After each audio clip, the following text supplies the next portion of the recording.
Meet Jinu, a guy who's basically married to one game, Tower of Trials. While everyone else is still struggling through early levels, he's already conquered everything, not just cleared it. He's the only player in the world to reach level 100, the undisputed rank 1. But the moment he finishes the game, reality begins to change. The world of Tower of Trials becomes real. Skills, monsters, and systems all bleed into everyday life. For Jinu, it's the perfect scenario. He knows everything, every mechanic, every hidden trick. This is his world now, and he's completely in control. Just as everything starts going perfectly for him, Truck-kun decided to say hi, and Jinu is left in a 10-year coma, removed from the very world he was meant to dominate. When he finally wakes up, everything has changed. Even his parents now have summons, and the news is filled with people clearing dungeons like it's completely normal. Then a system notification appears, asking if he's ready to start the tutorial. Not long after waking from his 10-year coma, my guy resumes life at home, but with a very different twist. He absorbs everything he can about this new world that has merged with the video game. For example, duels and raids are now everywhere. Dungeons must be cleared, and the Tower of Trials has become a real physical structure.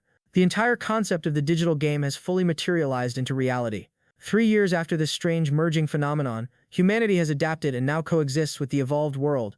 A low-ranking scroll could at best give you a D rank, but most rewards ended up being F rank. Higher-level scrolls offered better chances, going up to S rank, but with this one, a D is the best Jinu can hope for, and I definitely don't mean his package. Jinu is just praying for something usable. He'd even settle for an E rank if it came down to it. Bro just wants something workable. With that hope, our boy tears open the summoning scroll, activating its effects.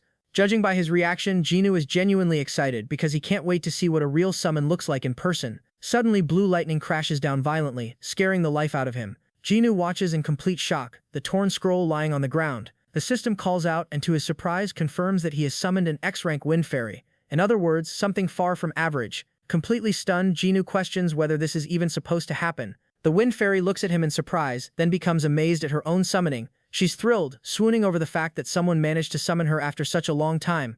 Jinu is confused because summons aren't supposed to talk back, but then it clicks, and he asks if she might be Ramba. The question confuses her, and she quickly denies it, saying she's just a wind fairy. But as she floats there, she slowly recalls that only one person ever called her that, Jinu God. In that instant, realization hits her. Her face flushes as she recognizes him as her beloved Jinu God. With tears in her eyes, she clings to his face, crying about how much she missed him while hugging him tightly. Our hero begins to understand why an X rank was summoned in the first place. Back in the game, if you exploited the wind fairy's hidden mechanics, she could evolve into a powerful support summon that boosts attack speed. They had spent so much time together during his early days that he even gave her the nickname Ramba. At the same time, he still can't believe that this bug exists in the current version, since it was patched in year 1 of Battle of Summons. Jinu checks the official records, recalling how the exploit was supposedly fixed. He even remembers his frustration when she was deleted despite all his investment. Examining her data, he discovers that the wind fairy now has a strange quarantine status, something he doesn't fully understand. The fairy begins to cry, explaining that she was trapped in a cage and couldn't escape ever since she disappeared. She begs him not to leave her again, but our hero pushes her aside, trying to piece together a game theory. First, Jinu asks what caused her quarantine status. The question startles her, and although she tries to remember, a sudden headache stops her, as if something is preventing her from recalling the truth. She puts on a cutesy act, suggesting that some external force sealed her memories, but Jinu isn't buying it and tells her to just say what she can remember. Ramba admits she can't say much but confirms she was held in isolation and no normal player could summon her. What's more interesting is that Jinu senses there are other summons like her that were also quarantined. Ramba confirms this, though she never met them since they were kept separately. She estimates that at least 10 entities are part of this quarantine, which immediately gets Jinu thinking. His thoughts lead to a chilling conclusion. Back in the game, 10 of his summons were labeled as bugs and deleted under his care. If all of them were reclassified as X rank, then they might also be summonable. Ramba is simply happy that she managed to return to him through the scroll. Jinu theorizes that maybe these X rank summons only respond to his scrolls, which would mean he's the only person in the world capable of pulling X ranks so easily. He suspects this might be a hidden reward for clearing the 100th floor during his final run. To test his theory, he opens another scroll, wondering if every drop guarantees an X rank. The next summon appears, a gorilla. Unfortunately, his theory falls apart because this one is just a trash F rank, proving that X ranks are still based on RNG. Still, Jinu sticks to his original strategy. He just needs to farm summoning scrolls until he collects more X ranks. If he can reclaim all 10, he'll become even more overpowered than he was at his peak. Turning to Ramba, Jinu tells her to stop calling him Jinu God, because it sounds lame. More importantly, his name is already well known, and that kind of attention would only bring trouble. Right now, he lacks information and isn't prepared to deal with that. The moment people see him pulling X ranks, they'll start targeting him like there's a bounty on his head. Suddenly, a rumbling shakes the ground. Both of his summons panic. As the system prepares to move him forward, his first task appears. A beginner dungeon, a simple trial meant to get him started. Jinwoo feels a bit uneasy. He may have cleared thousands of dungeons in the game like a no-life, but this is real life now. It's a completely different situation. Taking a deep breath, he admits he's scared, but reminds himself that he won't be fighting directly, and that this is just a tutorial. With that reassurance, he steps forward as the system instructs him to head toward the entrance.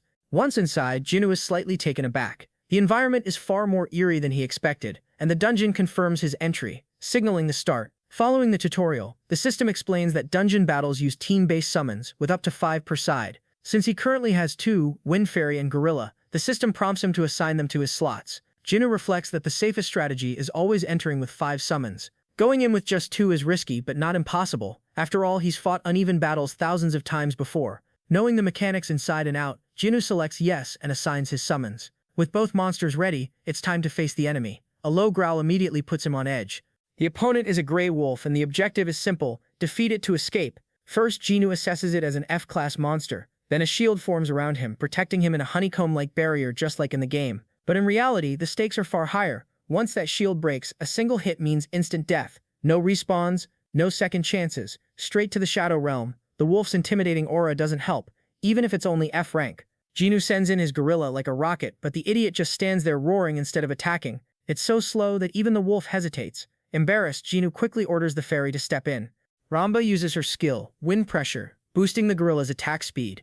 With the buff applied, the gorilla suddenly moves with explosive force. Jinwoo is satisfied with the result. At the same time, the gray wolf charges forward to meet the attack. What worries Jinwoo is the wolf's size. It's much bigger than it should be. For the first time, he's unsure if his gorilla can win. This isn't a game anymore. Anything can happen. The clash begins as the wolf lunges first, biting into the gorilla and taking it down instantly, sending Jinwoo's stress through the roof. He yells at the fairy to do something, but she's already doing everything she can.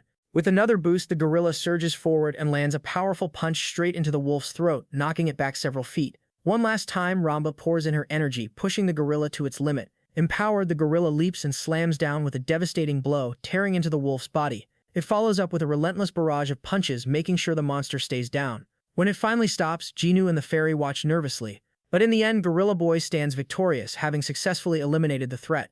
It even roars in excitement as it celebrates. Our hero finally feels relief after surviving his first dungeon and is rewarded with 2 strength runes. In the next scene, we shift to the city, where Jinwoo's younger sister Ajin is making bank, earning around 200,000. 3 years ago, she picked up a new profession as a rune farming player. In other words, she dives into low-level dungeons and sells runes like a merchant to players who need them. She took on this role after hard times hit their family following Jinwoo's disappearance, but luckily she managed to obtain a C-class summon with a rare 1% drop rate. Thanks to her shadow elf, she can safely farm runes and make money with ease. Ajin checks her phone and is surprised to see her brother calling out of nowhere. She asks if he's already discharged, while he immediately calls her a rune peddler to her face. The comment annoys her since it downplays her profession, and she quickly corrects him, telling him to call her a farming player instead. Our boy decides to play along and asks her where the synthesis center is located. Ajin explains that it's in the player zone, just as expected. Ever since the Tower of Trials manifested in the real world, people had to establish special areas for game-related activities. That's how the player zone came to exist. It houses synthesis and enhancement centers, all conveniently built near the tower. In the next scene, Ajin sits across from her brother at a table, explaining that real-world locations like Jamsil and Hyundai have essentially become towers of trials. So far, Korea only has those 2, but the player zone he's looking for is located around them. Jinwoo realizes it makes sense to place player facilities close to the towers. More importantly, Ajin becomes curious about what rank he obtained. Keeping things simple, he tells her he only got E and F rank summons, which excites her since even E ranks have about a 5% drop rate. Our boy stays casual, not revealing that he actually hit the jackpot. Still, he asks for her help since he wants to adapt to the system as quickly as possible. In return, he offers her some pocket money, even though Ajin admits she earns far more than him. Teasing her, he jokes that he might become the world's greatest player through some twist of fate. Ajin doesn't buy into his delusion, believing that players like Rachel or Xenos are untouchable, basically gods from another level. Jinwoo, however, takes it as a challenge and simply asks her to show him the player zone so he can see it for himself. As they walk, Ajin learns that he summoned a wind fairy, which she finds strange since she's never heard of that type before. Curious, she asks him to show it, but he refuses, which offends her because they're supposed to be siblings. Jinwoo instead asks her to show her summon first, and Ajin confidently agrees, telling him not to be too shocked. Honestly, he's curious what kind of summon gives her this much confidence. The answer is a C-rank shadow elf, and his face instantly turns blank. It's not even anything special in his eyes, which annoys Ajin since she believes summons like this are considered elite among players. Deep down though, Jinu sees C ranks as nothing more than fodder, units he wouldn't even bring into a dungeon. He politely greets the elf and even asks if it can speak Korean or say hello, but both Ajin and the summon stare at him like he's lost it. Ajin is completely confused by her brother's strange behavior, but in reality he's testing whether all summons can talk. It turns out this one can't. Ajin even points out that summons aren't supposed to speak, giving him a reality check after dealing with Ramba. Now it's his turn to show his summon, but he straight up ghosts her and refuses. Ajin feels betrayed, like she just got scammed by tech support, while Jinu avoids showing anything because Ramba can talk and would draw attention. She calls him a scumbag and chases after him. Later, Jinu arrives at the player zone, which feels like a completely different world. The Jamsil area looks drastically different since the towers appeared, with corporations tearing everything down. It makes sense. No one wants an amusement park next to a tower filled with danger. At the same time, Jinu finds the idea thrilling. Ajino reminds her clueless brother that dungeons make the area dangerous, so it's not a place for fun. While that's true, Jinu can't help but feel excited seeing things in real life that he only experienced in the game. He quickly spots the exchange zone, where players trade items like scrolls and runes. It brings back memories of his time in the game, especially when he used to spend alongside his whale-rich friend. Ajino also points out the information desk, suggesting he use it whenever he needs help beyond the basics. Since he's a beginner, she recommends enrolling in an academy near player headquarters. Jino reassures her that he'll be fine, believing he already has everything he needs. His focus is on growing stronger on his own within the zone.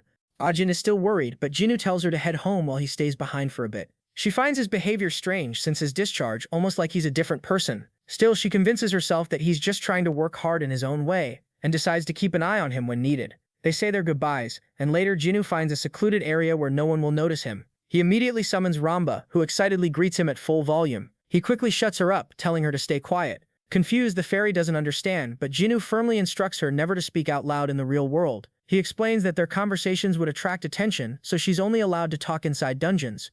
With that settled, Jinu shifts his focus to his next goal, earning money to fund dungeon raids. Checking his balance, he realizes he's completely broke, just like a typical gamer in real life. Reality hits hard when he sees he only has 12-1 to his name. The thought of going back to part-time jobs makes him miserable. While others might suggest asking his parents for help, he refuses. His mother already works 3 jobs just to support the family, and asking her for money would feel like disrespecting her efforts. Feeling useless, he accepts that he has to start from scratch. The reason Jinu became unbeatable in the game was because he never spent real money. He was completely free to play and still reach the top, which honestly sounds unreal. That mindset gives him hope that he can climb from zero again. Suddenly, his eyes widen when he sees a transfer of 500,000 points. Shocked, he checks the source and realizes it's from his mother, who sent him money knowing he would never ask for it himself. The gesture overwhelms him. This is the same woman who cared for him during his 3-year coma, enduring countless struggles. Truly the definition of a selfless parent. Jinu wipes his tears, grateful for her kindness, and swears to succeed no matter what to make his family proud. 3 lost years won't stop him. He's determined to use every second to rise again and gather the resources he needs for dungeon raids. That determination leads him to buy 3 more summoning scrolls. His first objective is to build a proper team. He pulls a slime mass and a horned butterfly, both F ranks, but his luck turns around with the 3rd summon, an E rank poison lizard. That's already a solid outcome, beating the odds twice in just 5 pulls. The poison lizard has decent abilities, though he absolutely hates using the slime mass and is forced to keep it for now.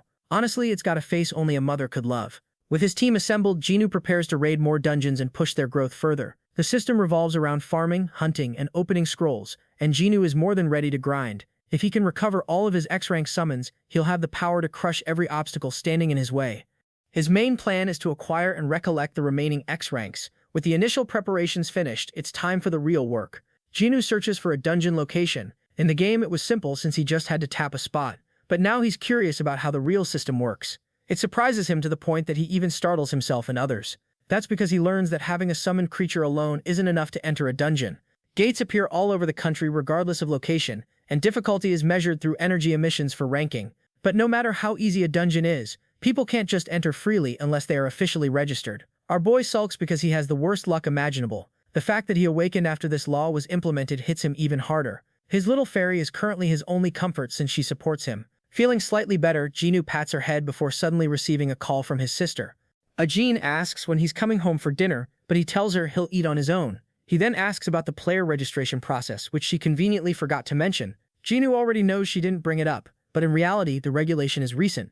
Too many people were dying inside dungeons, forcing the government to introduce strict policies. The situation became so chaotic that agents now hover around every gate to verify entries and prevent new incidents. Jinwoo realizes how slow and tedious the process is, but it also makes him wonder if it's intentionally designed to control players. If everyone became a player chasing wealth, the entire social system could collapse. On top of that, there's also a ranking system that lists players locally and globally. Korea is so low-ranked that it doesn't even appear on the international board. Jin feels disappointed, thinking that if Jinwoo God were around, they would rank higher. Completely unaware that she's talking about her own brother, the legendary player. The call ends, and Jinwoo decides to rest for the day. The next morning at home, food is ready. Jinwoo is already preparing to leave at 6 a.m. His mother tells him to at least take a rice ball, but he insists he's fine. He quickly puts on his shoes and apologizes to his parents for only showing them his worst side, even thanking them sincerely for everything they've done. The parents are left completely shocked, his father flustered, his mother worried. The government has tightened safety protocols, and Jinwoo checks his phone, learning that countless deaths occurred due to player recklessness. He can't say much either, since he himself was a gaming addict for the past 10 years. It's not something he's proud of. At the reception, he submits his application form and asks how many people actually passed the qualification. He learns there's a final test, which annoys him because 1,000 people are already waiting behind him. Still, he thinks that if he can't pass something this basic, then what's the point of being one of the 5 emperors of the heavens? In the next scene, we move to a different location. Park Chang, affiliated with HQ, is disappointed with the talent this year. Suddenly, the building is attacked and chaos erupts. A man invades using a giant orc summon, seeking revenge against Chang for killing his brothers. Meanwhile, Chang believes the attacker is a psychopath and summons his own monsters, mostly fire and wood-based creatures. The HQ is under attack, and while everyone panics, our boy remains calm until he realizes he's been dragged into something far bigger than expected. The bystanders panic and place their hopes in Chang. Jinwoo senses a gang-related conflict. Noticing the attacker in a sharp suit clearly has a vendetta. What shocks him is how even real-world criminals now use advanced summons. Chang shouts for an emergency and orders everyone to summon shields. Jinwoo does the same, while Ramba almost speaks again before he quickly shuts her up, reminding her to stay silent in public. The orc charges in and the battle begins. Chang's fiery butterfly unleashes small meteors, but the orc tanks every hit, growing more aggressive. Chang starts getting pushed back, and Jinwoo realizes the situation is worse than expected. If he intervenes, he'll be dragged into the conflict too. His goal was only to observe, but now he's forced to decide.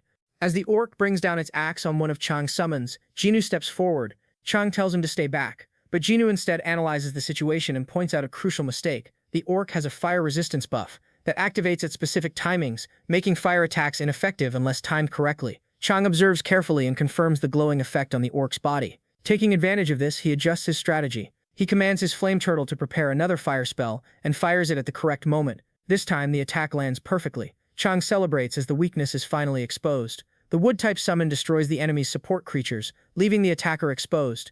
Then the flame turtle and flame butterfly combine attacks, overwhelming the orc completely. Soon, all enemy summons are wiped out and the attacker's shield breaks.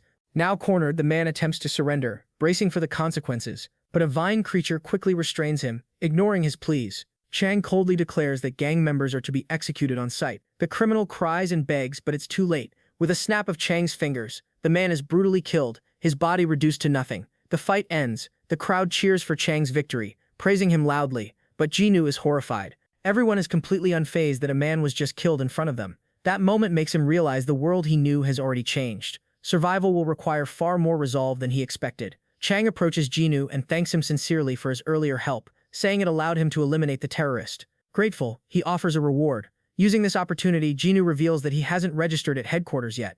The man is completely stunned by this information because this is the same kid who just gave him excellent combat advice while still being a total beginner. Chang asks for his ID card, assuring him that it's all they need for verification. Jinwoo hands it over, and Chang promises that a reward will be given after a quick background check. Satisfied, our boy leaves, while Chang quietly watches him go and immediately contacts a friend, forwarding some data. He wants a full investigation into Jinwoo's background. In the next scene, our boy hands a pastry to the fairy for staying quiet, and she happily eats it. Even though Jinwoo understands that players usually struggle with their summons, he finds it surprisingly easy to keep her satisfied with something this simple. Still, something about all this is bothering him. Even though he didn't plan to get involved, everyone inside that building would have died if he hadn't stepped in. The world is different now, and he can't fully adapt to it yet.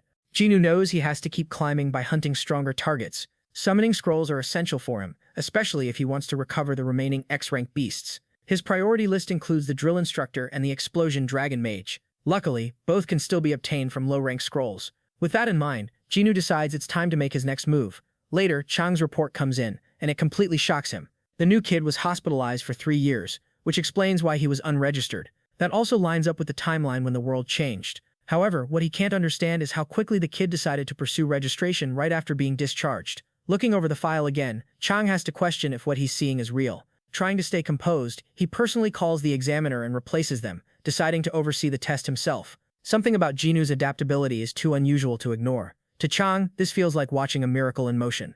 Meanwhile, Jinu arrives at the waiting area with a visibly disappointed expression. There are too many people, and as an introvert, he's already overwhelmed. Everyone is here for training and certification, meaning passing this stage will take time. Still, Jinu remains calm, sitting quietly and acting like he's already above it all. Soon the examiner appears, and it turns out to be Park Chang-suk himself. The first part of the test is a written assessment. Later, when Jinu meets Chang directly, the man mentions he didn't expect to see him here so soon. Chang calls it fate and asks about his training progress. Jinu, however, remembers it differently. Earlier, during a lecture, he was bored while sitting with Ramba. They were even teaching one of his old game combinations, which he found unimpressive in real time. Chang then brings up the reward application and says he has one more question before proceeding. The question surprises Jinu. It's whether he's a gamer. Jinu is stunned. Apparently, gamers is now an official term used for people who played Battle of Summons in the past. Around 70% of rankers fall into that category. Chang assumes this because Jinu was casually talking about buffs like an experienced player. Jinu confirms it, which immediately changes Chang's expression. He asks about his experience, but Jinu doesn't want to admit the full 10 years, so he simply says 1 year. That alone shocks Chang. Most rankers couldn't even last half a year, so hearing 1 year makes him visibly impressed. Meanwhile, Jinu is confused by his reaction. Chang then presents the rewards. Jinu is given 2 choices. One is instant player registration along with a possible HQ position, and the other is a cash reward of 5 million won. Chang clearly expects him to choose registration since it's objectively better, but Jinu instantly chooses the money instead. That decision shocks everyone.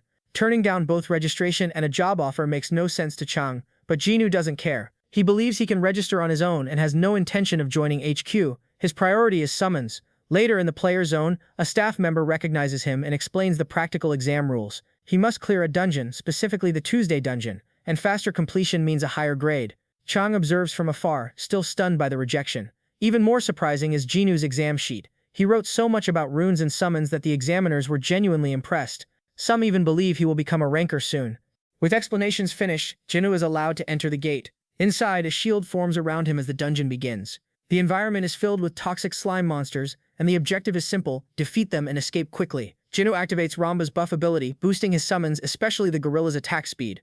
The dungeon is structured like a maze, and most players get lost trying to reach the boss. However, Jinu recognizes the optimal route immediately. The slimes are slow, so the best strategy is to rush straight to the boss. Following his instincts, he and his summons take the shortcut. But then red warning screens appear. The boss has spawned earlier than expected. A massive slime towers over him. Without hesitation, Jinu sends Gorilla forward. The gorilla leaps and slams down with crushing force, powered by Ramba's buff. The impact obliterates the slime in a single hit. What follows is a barrage of punches, reducing the monster into nothing but paste. Even F-rank enemies suddenly look dangerous under this power. Jinu becomes more excited as he realizes how strong his summons can become. Within moments, the boss is defeated, and the dungeon is cleared in 5 minutes. For Jinu, this still feels slow compared to his old game records, where he cleared dungeons in under a minute. Shockingly, this performance breaks the Korean record, unlocking an achievement. Jinu is stunned, but he receives 3 advanced summoning scrolls and 2 abrasives as a reward. What confuses him most is that this best record is still only 5 minutes. Meanwhile, HQ is in chaos, trying to process the new record. At first, they assume it's Kang Gyeon, but they quickly realize it's someone unknown. Jinu, a name that doesn't even appear on the ranker list. Yes, a non-ranker has broken the record, the #1 record at that. A formal meeting is immediately called to discuss the achievement. Everyone is impressed, but Chang is the most hyped of all, practically convinced the kid is a generational talent. In other words, he wants to secure him no matter what, or at least prevent any other country from taking him, for the sake of national survival. Chang strongly recommends that they register him as a player immediately, since time attack records are divided into national and global rankings. The previous Korean record was 6 minutes, while Rachel holds the global record at 2.5 minutes, and now Jinu has completely shattered the Korean record on his very first attempt. Because of that, Chang believes a normal evaluation is pointless. Someone like this deserves special treatment. Back to Jinu, he's actually a bit disappointed with how average his record feels. Chang suddenly rushes over, calling his name with an almost overly excited energy, praising his performance. He asks how Jinu managed to do it, but Jinu keeps it simple and doesn't explain much, thinking the praise is exaggerated. Then Chang hands him his official player license card. Jinu is surprised he got registered so easily without any real trial. However, Chang is still curious about his method. Jinu hesitates because revealing it could change everything. Korea's ranking, his personal freedom, and his safety. The upside is fame and money, but the downside is becoming a target or even getting controlled for information. Since the risk is too high, he avoids answering and instead calls out Chang for being too forward.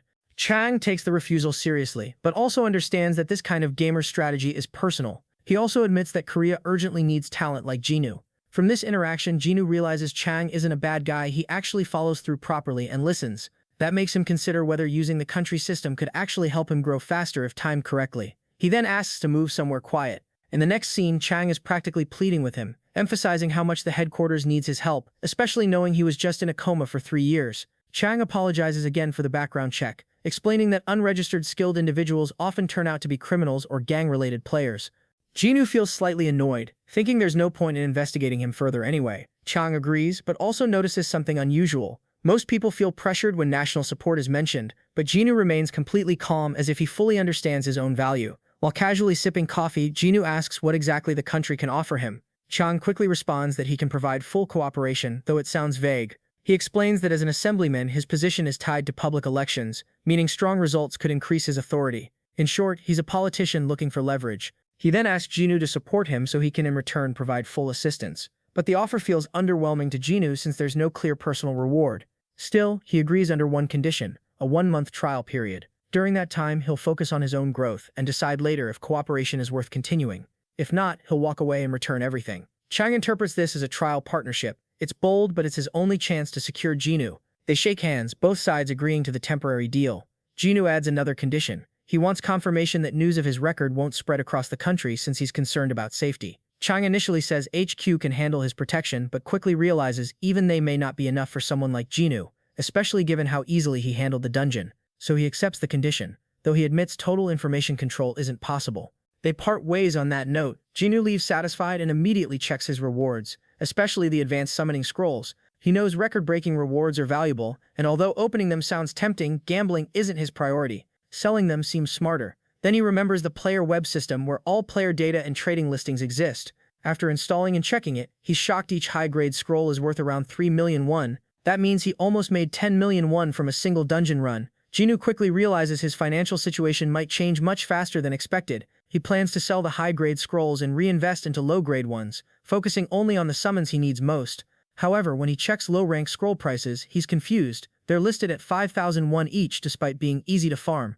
The market is flooded with sellers, yet prices remain fixed. Realizing he needs more information, he calls his sister Ajin again. After explaining the situation, she tells him the HQ buys scrolls in bulk to support rankers. That's why the minimum price stays at 5,000 won. However, she adds that the system might change soon since it was created during the early era and HQ no longer needs as many scrolls. That information immediately gives Jinu an idea. He hangs up and decides to meet Chang again the next day. Chang is happy to see him and asks what he needs. Jinu requests large quantities of low-level scrolls instead of high-grade ones, which surprises him. Most players want the opposite.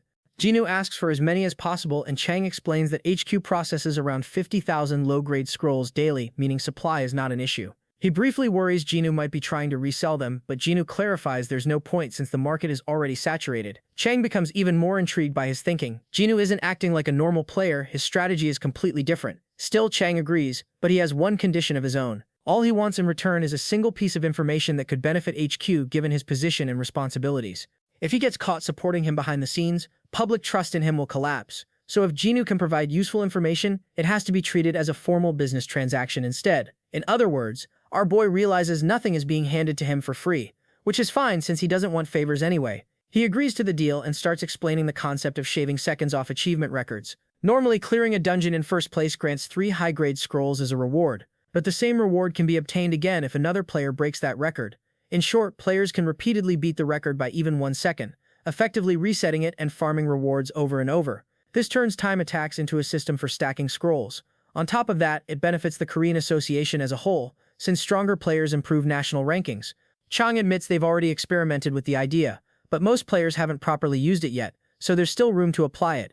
Next, Jinu brings up another strategy, this time for the Tuesday dungeon he cleared. Chang listens closely, practically waiting like an excited puppy, thinking he's about to hear some top-tier secret technique. Jinu explains that with this method, most players could clear the dungeon in under 3 minutes. But before sharing more, he ensures the information is worth the price. He increases his demand, adding 50 more high-grade scrolls on top of the low-grade ones. In total, he's effectively asking for around 100 million won worth of scrolls. It's an insane price, but Jinu considers it fair since the strategy can be applied across both low and high-tier dungeons, potentially generating billions in return. Chang agrees, stating that if the information proves valuable, he'll transfer 150 million won directly and also supply 10,000 low-rank scrolls daily. The next evening, Chang gathers his staff for a test. Everyone is expecting something significant. He begins by mentioning the recent Tuesday dungeon record, then casually claims he obtained a method to bypass it through overseas connections. He even frames Jinu as a test subject who unknowingly contributed to the discovery, warning them not to spread any details. The purpose of the meeting is simple. They will begin time attack testing using this new method.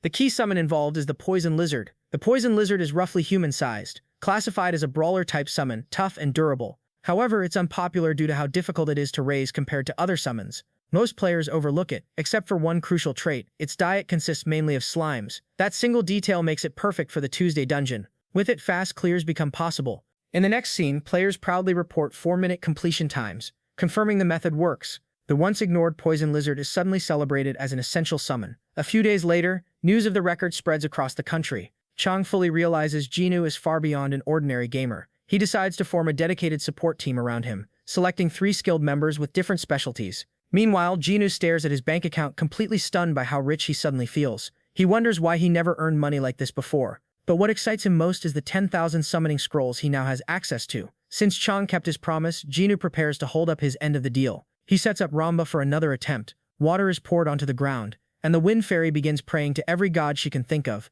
begging for an X-rank summon. Then the scrolls are opened, one after another. Thousands of summons are revealed, but most are junk. After opening 3,600 scrolls, Jinu is left exhausted with nothing valuable obtained. The fairy tells him it's unrealistic to expect an X rank so easily. She explains that summoning her was pure luck, basically god-tier RNG. In reality, even 100,000 low-rank scrolls might not guarantee an X-rank summon. Confused, Jinu asks if she understands the system properly. She explains that summons are tied to roughly 10% of the global population, meaning hundreds of millions of possible entities exist. X-rank summons, however, are isolated and unique. This shocks Jinu, though he's more focused on the fact that pulling one X-rank out of hundreds of millions is basically lottery-tier difficulty. Ramba adds that he is likely the only person in the world capable of summoning X-ranks, but Jinu just sulks, realizing how impossible the odds really are. She also mentions that some summon groups have already been fully removed from circulation, making them unsummonable forever. Still, the odds remain brutal. Jinu briefly considers switching strategies to mid-tier scrolls, but that brings new problems: cost, efficiency, and scarcity. In the end, he realizes he has no choice but to work within the current system. He opens another scroll with Ramba assisting him. 2 weeks pass. After opening around 140,000 scrolls, he still hasn't obtained a single X rank. During this time, he even moves closer to the player zone for convenience, refusing to rely too heavily on his parents. At the synthesis center, Jinu notes how much the building has changed along with the rest of the world. What used to be a famous hotel buffet is now a system facility. He holds ticket number 125 while Ramba nervously tells him not to mess up.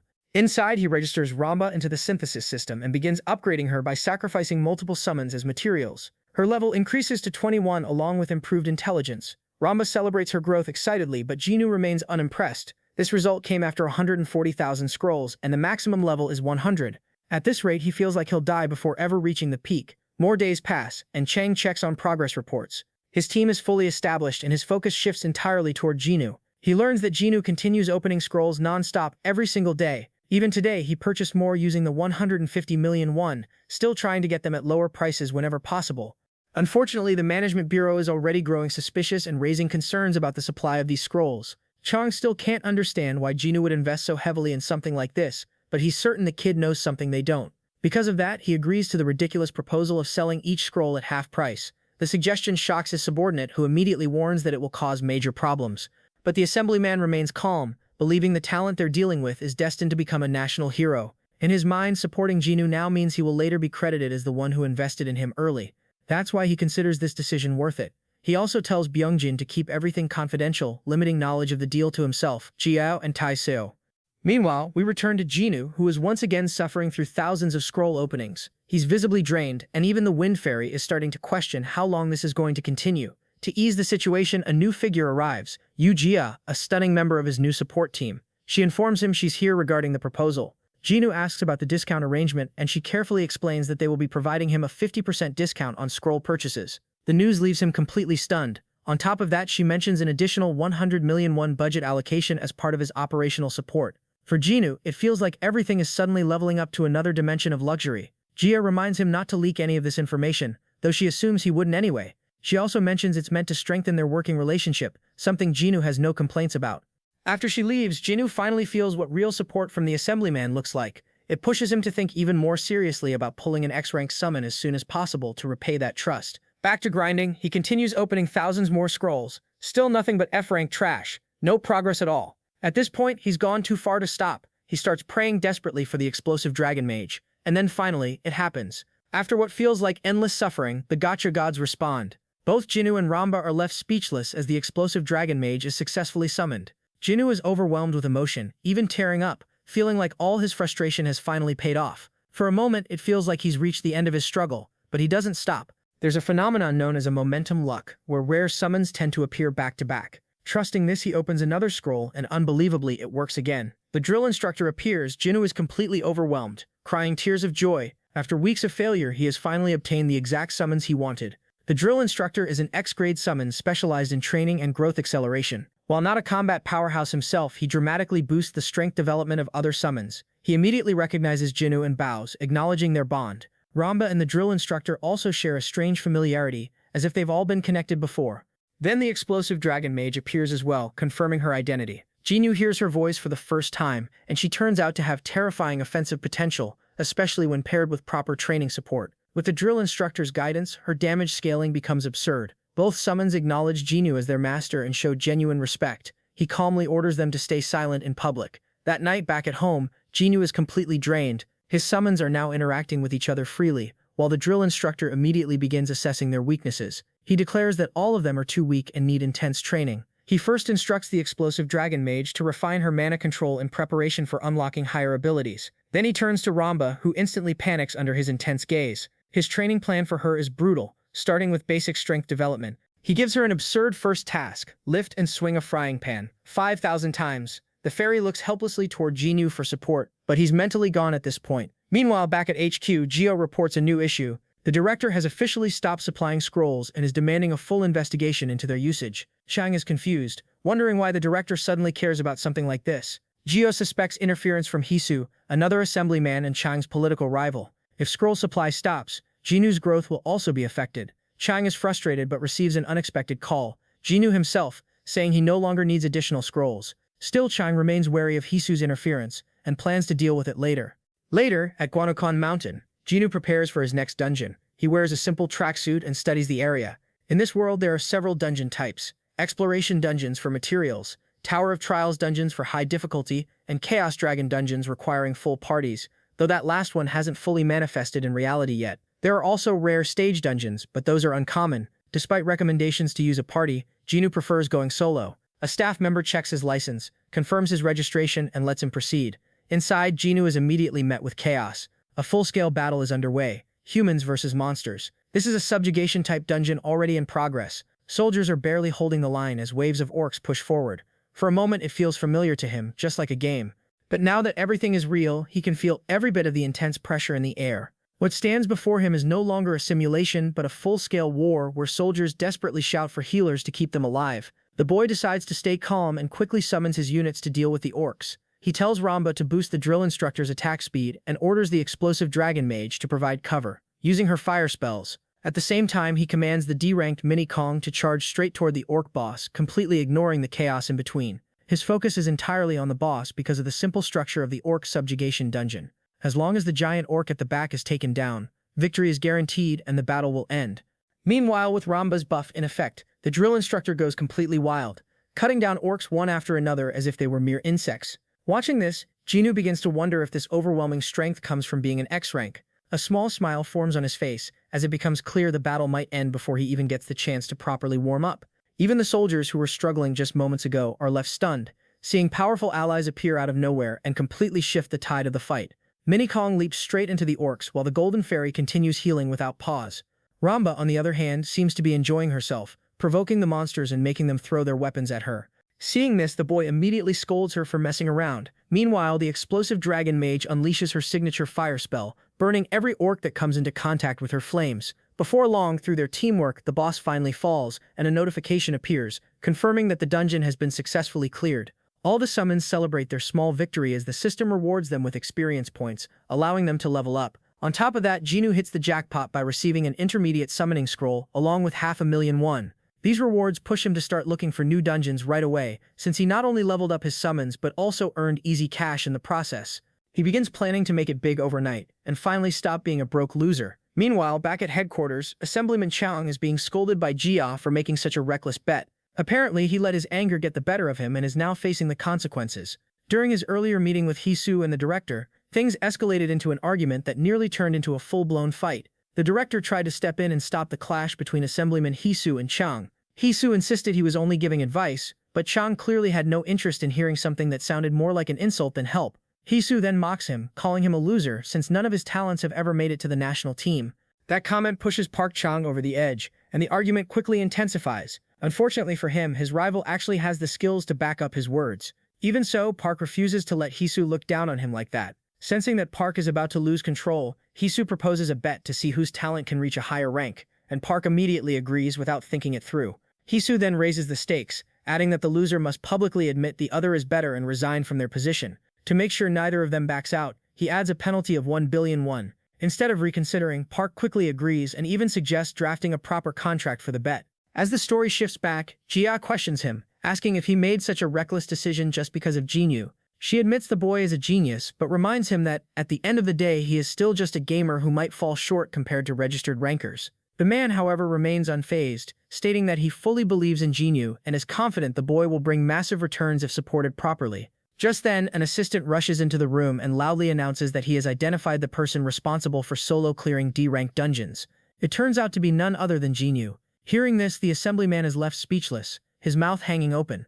While Jia struggles to believe it, she argues that it has only been a month since the boy registered, and she cannot understand how he is already clearing dungeons in under 5 minutes. The assemblyman immediately takes advantage of the situation, switching his tone as he starts bragging about his instincts, claiming he always knew the boy was special. The excitement on his face is obvious as he begins looking forward to winning the ridiculous bet he made. Back at home, the boy lies on his bed, staring at his phone screen. He cannot help but giggle while checking his bank balance. The poor guy has never seen this much money in one place before. After farming D-rank dungeons non-stop, he managed to stack up a solid 16 million. The intermediate scrolls turned out to be his biggest source of income, earning him some seriously huge profits. He drops to his knees and basks in the reward of all that hard work, convincing himself he might actually be the chosen one. That is a bit conceited considering his summons did most of the work. Still, he decides to divide the money into different accounts for separate purposes. First, he sets aside funds for monthly expenses. Then he creates another account to share part of his earnings with his family and make them proud. Lastly, and most importantly, he sets aside 10 million, the same amount that got his name into the headlines, placing it into a savings account, strictly for personal use. The rest of his balance is reserved for himself. While you can never have enough wealth, Jinyu understands the importance of investing in his growth as a player. All of his summons are already above level 30. The next step in strengthening them is through powerful runes. It will not be easy, but grinding dungeons daily remains the most efficient method. Still, he wonders if buying a main summon from the black market might speed up his farming.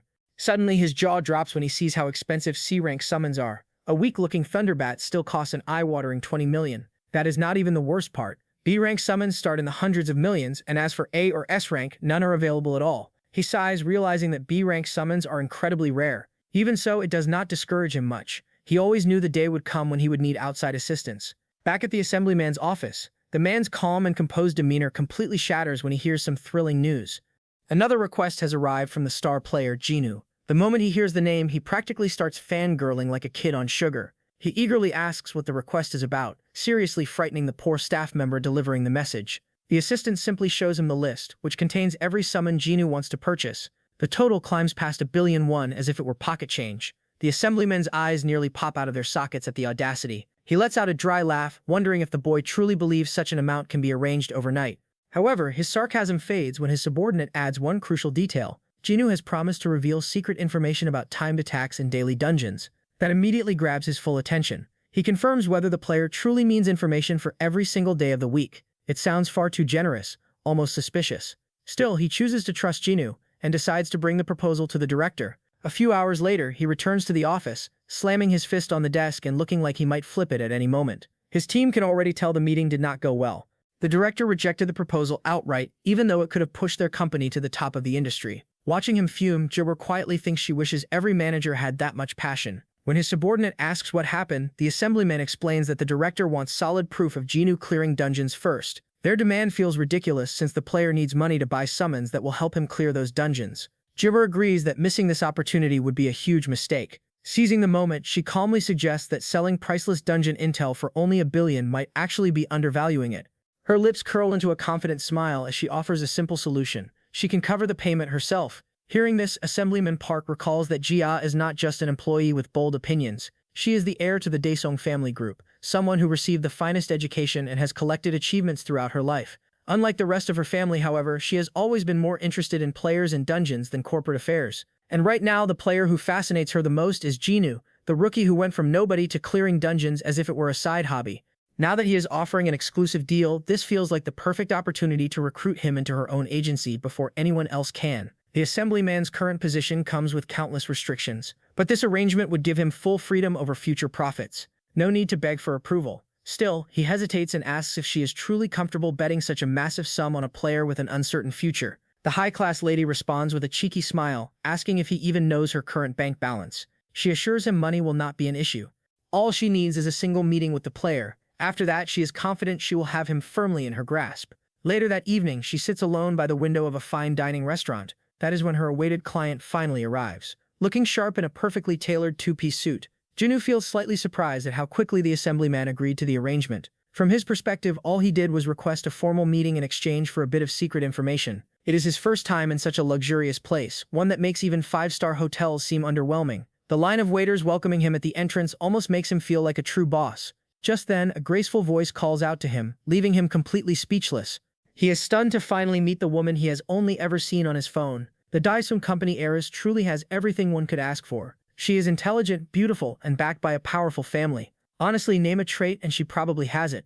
Never in his wildest dreams did he imagine that the genius constantly making headlines would be working with HQ. Curious why she is sitting alone, he asks if no one else will be joining them. She smiles softly and explains that she was the one who reached out to him, not Mr. Park. Soon, exquisite dishes are placed neatly in front of him, as Jia delivers the unfortunate news that HQ cannot afford to provide the resources he requested.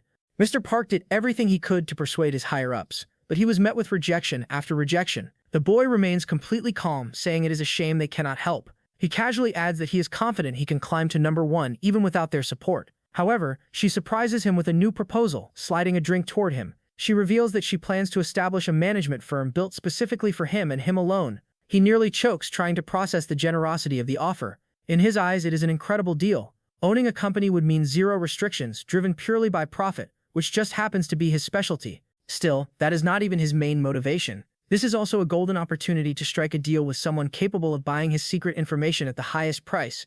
Jia adds that she, along with the entire Daesung group, will unconditionally support him with whatever he needs. Within seconds, he is completely disarmed by her confidence. He bluntly admits that it is hard not to like her. She praises him in return, calling him a talent who deserves such treatment. She tells him they will discuss the finer details of his contract later. For now, she suggests he greet the summons he ordered. Jinwoo's jaw drops. She actually fulfilled his request before he even signed anything, almost as if she already knows he will not refuse. She flashes a smug smile and tells him to think of it as a gift of appreciation. The next day in the mountains, his little sister searches for him at their usual spot. He has not contacted her for an entire week, and on top of that, he suddenly moved out to live on his own.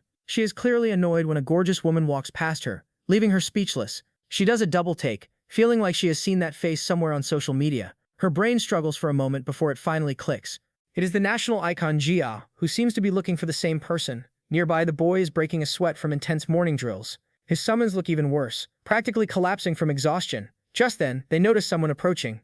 Jinwoo turns and spots Jia climbing the stairs, clearly not dressed for exercise. He is genuinely surprised to see her there. She calmly says she is impressed to find him training this hard so early in the morning. Together with his summons, he actually looks like he has formed a proper party. Then she offers him yet another token of appreciation.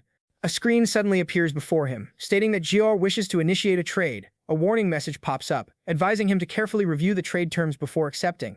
The system exists to help players support one another, but if anyone attempts to scam the other party, there are serious consequences. The system literally strikes offenders with lightning as punishment, so honesty is strongly enforced. Right before his eyes, he sees Jia's entire collection of summons listed for transfer. In exchange, she asks for absolutely nothing. Without hesitation, he presses accept, and just like that, her entire collection becomes his. Immediately after, he bows to her repeatedly. This gift is far beyond anything he believes he deserves. she brushes it off, saying it is not a big deal, and suggests they move on to the actual contract. She has already decided on the company name, a combination of their surnames. The profit distribution is just as generous. Jinwoo will receive 70%, she will take 25%, and the remaining 5% will go to Mr. Park. The poor man deserves a comfortable retirement someday. Of course, it is not charity. Park will continue supporting them from his position inside HQ. As for the paperwork, she has already arranged for an assistant to handle everything. Jinwoo raises an eyebrow, pointing out that those assistants were employed by HQ. She casually informs him that they have already resigned. Apparently, offering triple their previous salary is a very effective motivator. Moving on, he wonders if she is truly fine with giving him 70%. She calmly assures him it is not generosity but a calculated decision that reflects her confidence in his potential. What she does not say out loud is that money is not her real goal. Her true intention is to win Jinwoo completely to her side. Without hesitation, the boy presses his thumbprint onto the contract, sealing the deal as the two of them shake hands. Just then, one of his summons notices movement in the forest. In the blink of an eye, it disappears into the bushes. Moments later, violent screams echo through the trees. Shortly after, it returns, dragging two familiar figures like pieces of meat from a butcher shop. Completely confused, Jinwoo stares at his little sister, Ajin, and asks why she was sneaking around in the bushes. He pieces together her story and realizes she recognized Jinwoo as a celebrity she admired, which led her to follow her without thinking. She quickly tries to reframe the situation, claiming she was just curious at the time. By then, Jiao had already left, so Jinwoo presses further, pointing out that it still counts as stalking.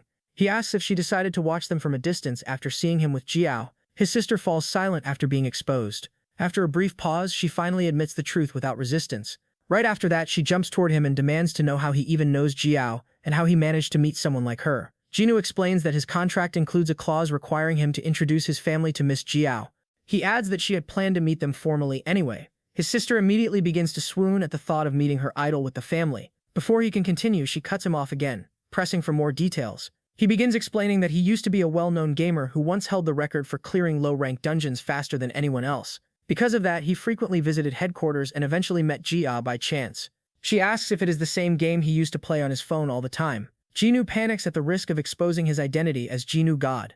He quickly claims it was a different game and that he only played for about a year. His sister catches the hint and remarks that it still sounds impressive, even if the game itself was trash. She then teases him, asking if all that time he wasted on games has finally paid off. Deep down, Jinwoo knows he can trust the family that has taken care of him for the past 3 years, but he still refuses to put them in danger. He decides he will only reveal everything once he is strong enough to protect them completely.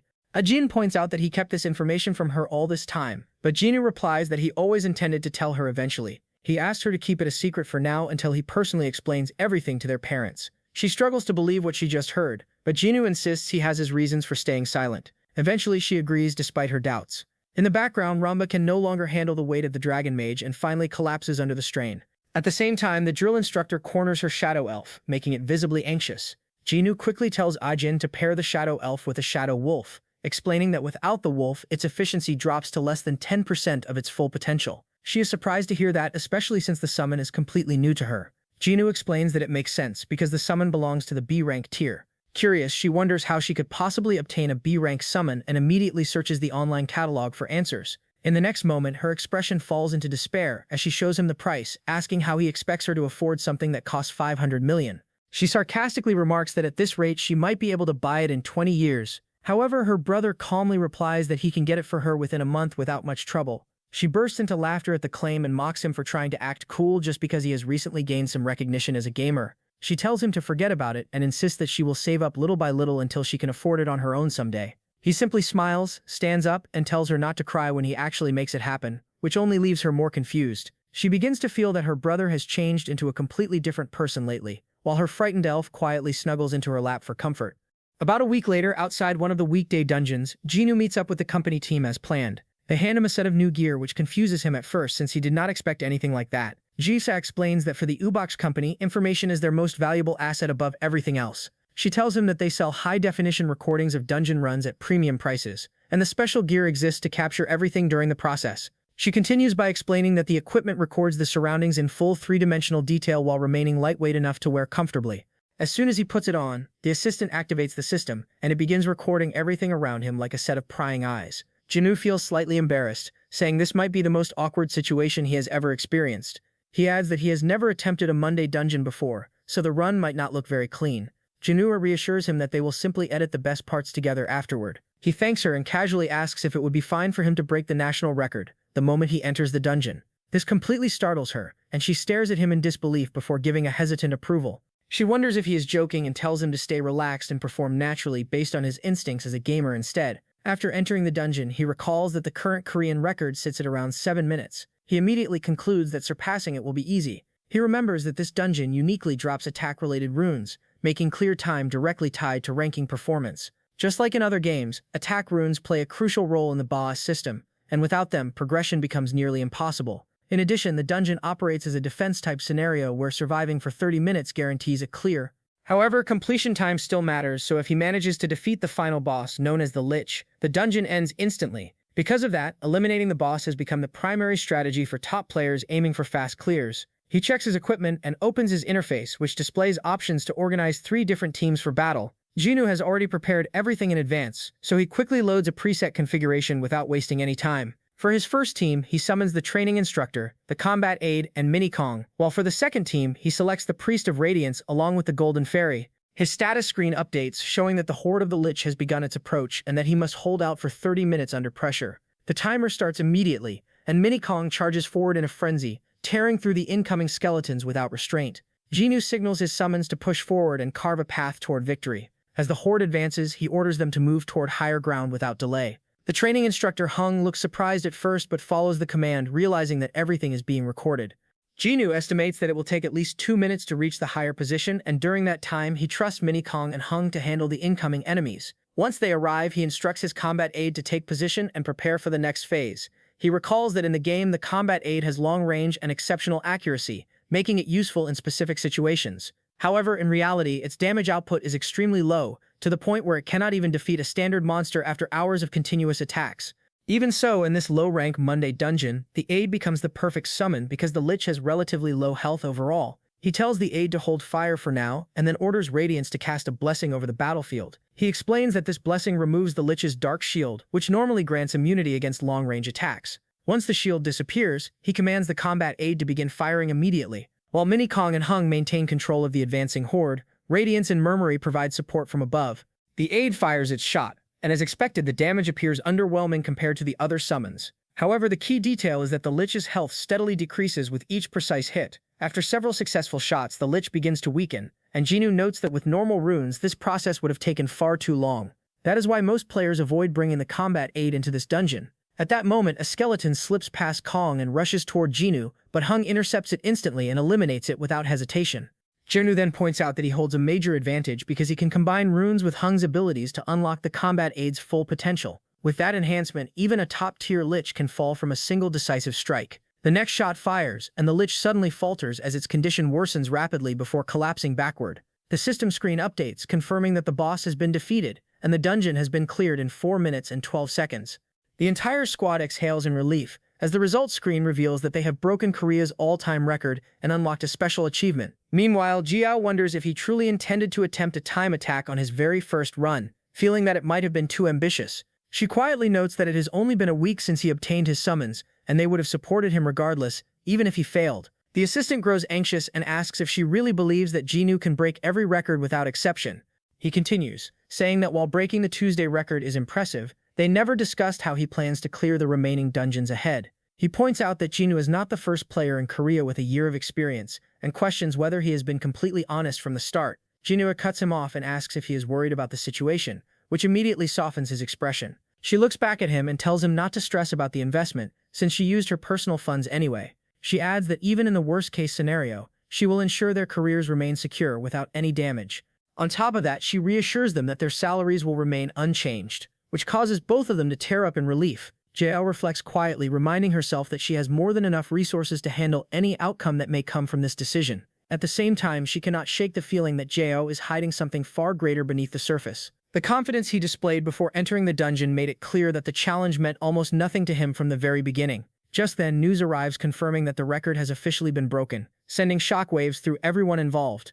The information quickly reaches HQ, where they realize that the low-rank Monday dungeon record has been shattered by an unbelievable margin of 3 minutes. They immediately look up the player responsible and discover that it is none other than Jinwoo, leaving them completely stunned. Back at the dungeon entrance, Jia's hands tremble as she begins to grasp the full weight of what just happened. In her mind, the business will perform decently at worst, but if everything goes right, it could grow into something far beyond expectations. Meanwhile, inside the dungeon, our boy looks at the magnificent scene before him, reflecting briefly.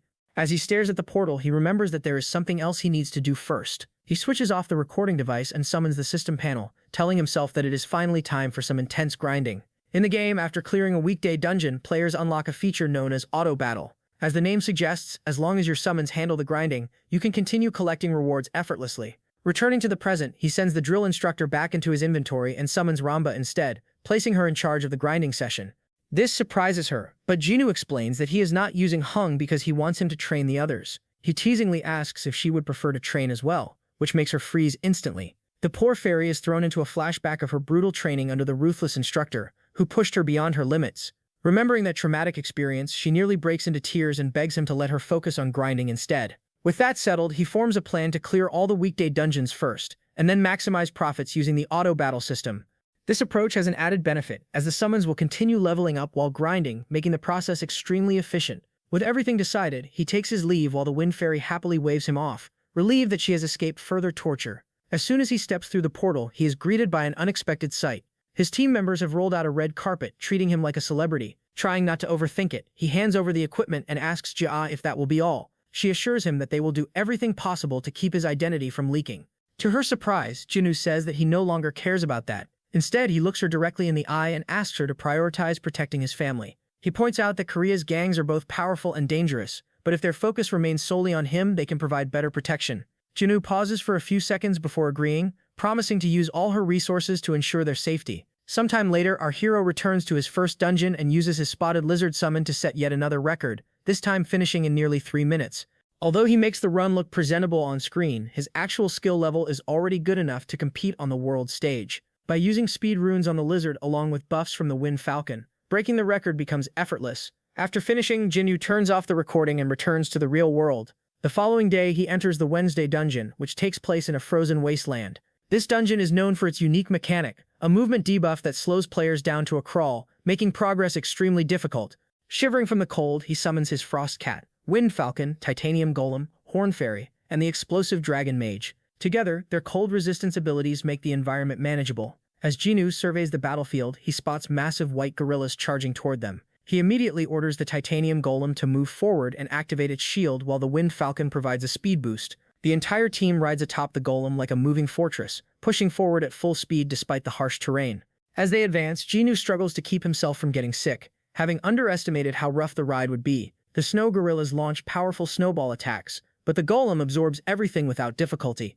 Not only that, it suddenly leaps upward as if gravity does not apply, scaling the side of the mountain with ease. Jinu then signals the Dragon Mage to prepare, drawing her attention to what lies ahead.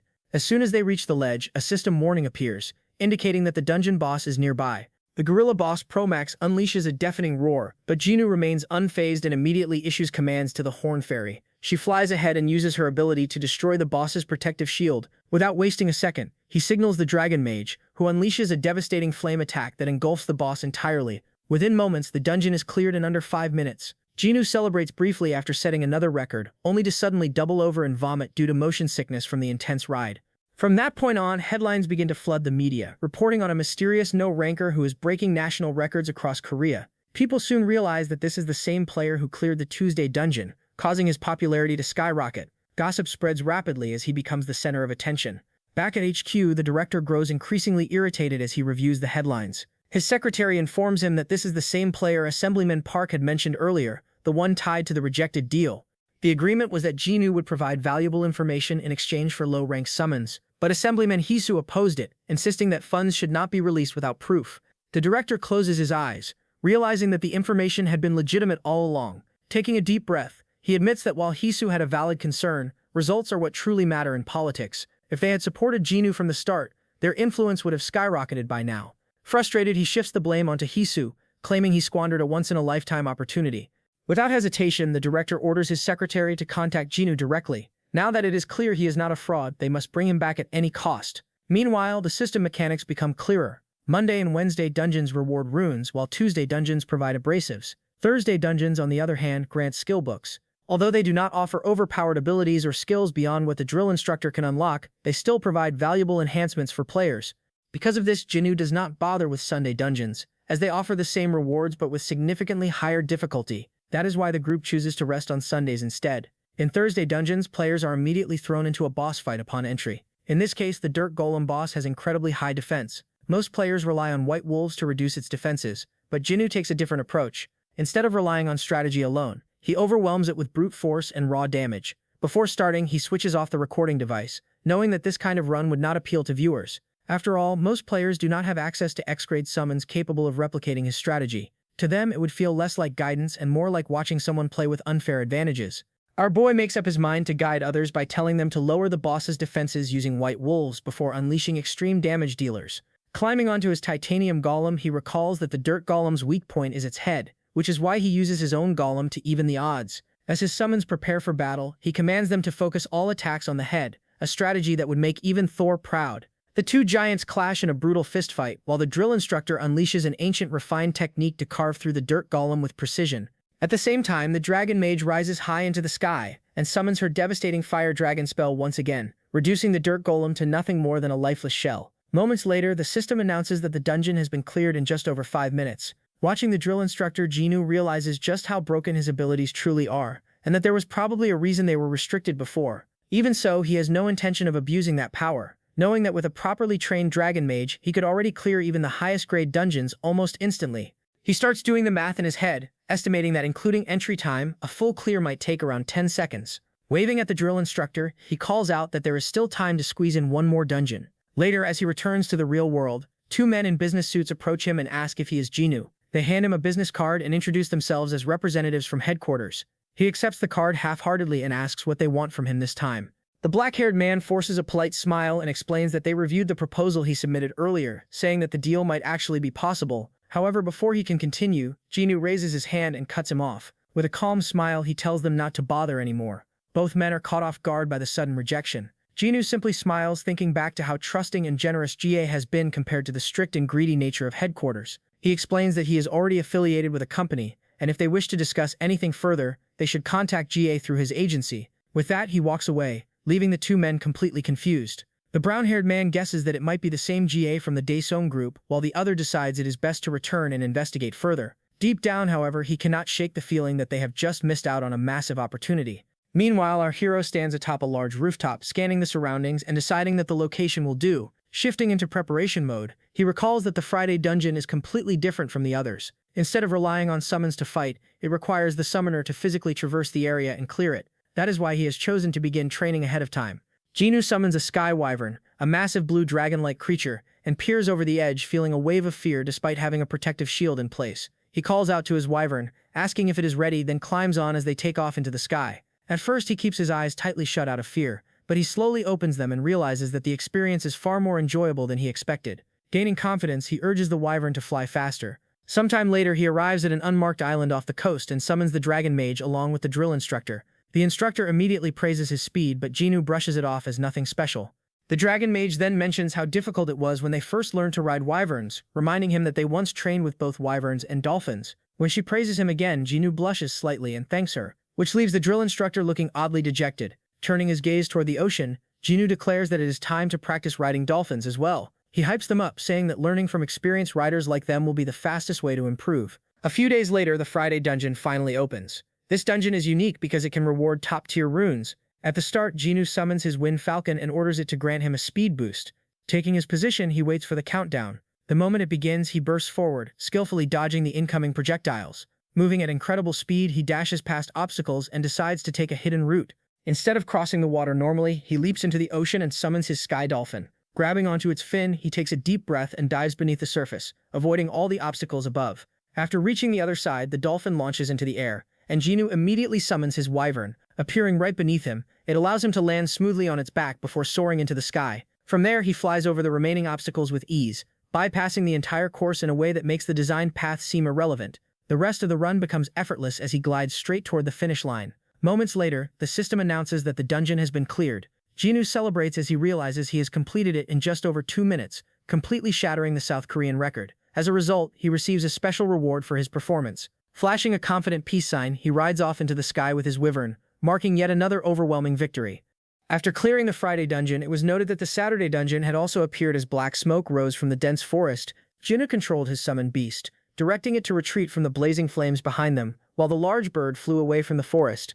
As the monsters were burned to ashes, the system announced that every monster had been annihilated and that the dungeon had been cleared with a time of 0 hours 3 minutes and 40 seconds. Later that evening, beneath a rocky mountain, as flocks of weary birds returned to their nests, it was recorded that the Sunday dungeon had likewise been cleared in record time. Jinnu and his companions attacked a humanoid monster, whose golden eyes shone as it spat blood. When the enemy collapsed, the system declared victory against a Grandmaster opponent and confirmed that the dungeon had been cleared. As Jinnu helped Pokryong to his feet, Ramba lay sprawled over Hongyo's head and commented that it had been quite a workout. While Hongyo observed that this was the result of all their training, Pokryong praised Jinnu, stating that he had performed remarkably well. Jinnu then wiped the sweat from his brow as the system congratulated him for shattering the South Korean national record with a time of 0 hours 13 minutes and 20 seconds, prompting him to sigh in relief as he remarked that all the low-grade dungeons had finally been cleared. Looking at the clear time of -0 hours 14 minutes and 50 seconds, he added that he needed to clear at least the high-tier dungeons and properly equip runes and skills before having the stats to consider the Tower of Trials.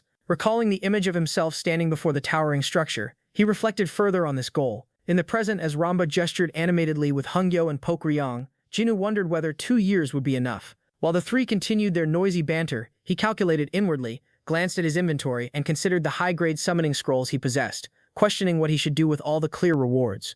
Meanwhile, at Ubayek's office, sunlight streamed through the window as Jia focused on her phone, reading headlines reporting that Hunter News claimed Dawek Jinnu had shattered every daily dungeon record. Broadcast reports questioned who Jinnu truly was, and Jia reflected that the entire world was losing its mind over him, reasoning that it was only natural after he had broken every record in a single week. She then called for Mr. Kim Byung, who immediately looked up from his computer and responded respectfully. When she asked about the video editing progress, he explained that he had completed the final cut, but hesitated. Another colleague asked if there was a problem, prompting him to clarify that it was not exactly an issue. He picked up the remote, turned on the large screen, and explained that even while editing, he could hardly believe what he was seeing, asking if they wanted to take a look. He added that the Thursday and Sunday dungeons had been omitted according to Jinnu's request. On the large screen, Jinnu was shown clinging to a sky dolphin as it moved beneath the sea. Jinnu sat watching intently, her fingers resting against her lips. In another scene, Jinnu held tightly to the dolphin's fin as it carried him through the ocean depths, and in another he rode a sky wyvern flying over the sea. Witnessing this, Jinnu exclaimed that it was impossible. As Jinnu quickly cleared the challenge while riding the wyvern, the footage continued. After the video ended, Kim explained that both Jinnu's strategy and his execution were on another level, adding that it resembled a performance. Jinnu Sanashid questioned whether such a feat was even possible, while a colleague expressed concern that even a perfectly produced film could not replicate something like this. Kim responded that even if they sold the footage, people would likely criticize them for being unable to reproduce it. However, Jiao stared at the footage and concluded that it only proved how incredible Jinnu truly was. She then outlined her plan, stating that before selling the footage, they should buy up every summon featured in the videos. Kim immediately understood and remarked that she intended to corner the market in advance. Jiao confirmed this and added that they needed to extract maximum profit from the information. Kim grabbed a tablet and said he would purchase as much as possible within their budget, but Jiao instructed him to disregard the budget and buy everything, adding that she would take out a loan under her own name if necessary. She typed rapidly, imagining herself securing maximum loan limits and gaining full support, and concluded that once the loans were secured and the summons purchased, it would be time to sell the information. Continuing her work, Jaya announced that the sales would be exclusive to players registered with the South Korean National Headquarters, with video information for Monday, Tuesday, Wednesday, Friday, and Saturday priced at 100 million Korean won, and text information for Thursday and Sunday at 10 million Korean won. She added that all daily dungeon strategy guides would also be available for sale. Kim, sweating nervously, asked if it was acceptable to sell them at such a low price, but she explained that the strategy information would act as bait to sell the summons and would also benefit national progress. Another colleague asked how much they should list the cornered summons for. Jia paused before stating that C-rank summons should be priced at 200 million and B-rank summons at 1 billion. The employee reacted in shock, noting that this was 10 times the current market rate and questioning whether it would be too expensive. Thinking of wyverns, golems, and falcons, Jia explained that as the information spread, demand for those summons would naturally skyrocket. Imagining horned fairies, she added that since they controlled most of the supply, buyers would have no choice but to purchase from them. As she prepared to finalize the listing, she concluded that it was time to reap the rewards of her investment in Jinnu. My boy is being treated as an investment now. The employees behind Jia were stunned, and Kim asked if this was real, while she smiled faintly. On the screen, a revenue report displayed total sales of 377 billion Korean won. Shocked, the employees reacted in disbelief, but Jia questioned why they appeared discouraged when they had only just begun. Although her hands trembled, she tried to steady herself, realizing that the summons she had bought for 1.3 billion had grown into such an amount, and she reflected that Jinu's influence was immense.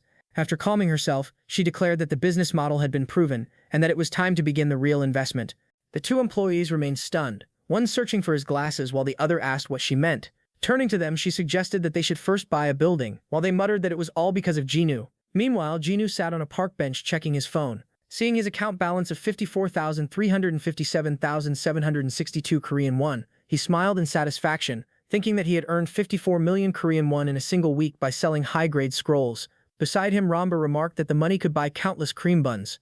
Jinu, moved, commented that dungeon rewards were rewarding, prompting Ramba to ask whether he had pulled an X rank. Hearing this, Jinu asked if she had already forgotten. He recalled their past struggles, including digging through garbage and tearing countless scrolls with no results. Returning to the present, he lowered his head and stated that nothing had appeared even after tens of thousands of attempts. While Ramba sighed, he concluded that it was time to focus on training his existing summons rather than searching for new ones. Noticing something, he thought that he should sell the excess items he had gathered while running the loop and considered asking Jia for help. Holding his phone, he stared at Ajin's number and remembered that she had mentioned selling runes. He reasoned that since he would continue accumulating items, it would be better to entrust them to her, and he composed a message asking if she was available to meet, followed by another suggesting the vacant lot. Watching her previously give money to his mother, he thought that he could share the profits with her, recalling that she had helped cover his hospital bills. As he reviewed the message, he concluded that it was time to repay her. Later that day, the scene shifted to a cafe where Ajin's friends talked about having player boyfriends and showering them with gifts, while Ajin sat quietly in the corner, looking downcast. One of her friends noticed her and asked if she was all right. Ajin insisted that she was fine, but her friend responded that if she had any worries, she could share them. Though touched by their concern, Ajin knew she had to keep her situation a secret, as she was the sister of the player everyone had been talking about recently. Her brother had even set up a company to sell dungeon information. Suddenly, her phone rang. It was Jinu, asking if they could meet. Surprised, Jinu wondered if he was going to tell her something important. She quickly stood up and prepared to leave, but her friends reminded her that they were supposed to have dinner together that day. She explained that her brother had called, which left them shocked, and one of them asked if her brother had awakened from his coma. Ajin confirmed that he had before hurrying out.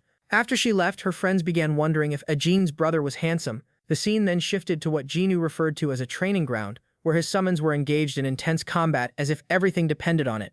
Hongyo was seen overseeing the training with strict focus. Ajin arrived and was immediately stunned by what she saw in front of her. Jinu's summons were fighting with relentless intensity, while Hongyo trained them as though he were not a summon himself. He briefly noticed Ajin but chose to ignore her. At that moment, a voice called out from behind her. When she turned, she saw Jinu, now far more muscular than before. She was left in shock, wondering what had happened to him, recalling that he used to be thin and frail like an average gamer. As she stood there processing the change, Jinu asked if she was all right. Regaining her composure, Ajin asked what his summons were doing and mentioned that their prices had skyrocketed. She thought about how rare those summons were, and recalled rumors that they had appeared in the videos sold by Yuba Cake. A realization struck her, and she asked if Jinu had been the one who set the record using those summons, which he did not deny. She then questioned how he had managed it. Jinu brought up Jia, and Ajin confirmed that she knew her. He explained that Jia had given him those rare summons, which left Ajin confused. She questioned how Jia could have given him something so valuable, considering how expensive those summons were, and Jinu responded that they had been gifts. This only deepened her confusion about their relationship. Snapping back to the present, Ajin asked why he had called her to meet. Jinu then asked if she was still selling runes before placing a large number of them in front of her.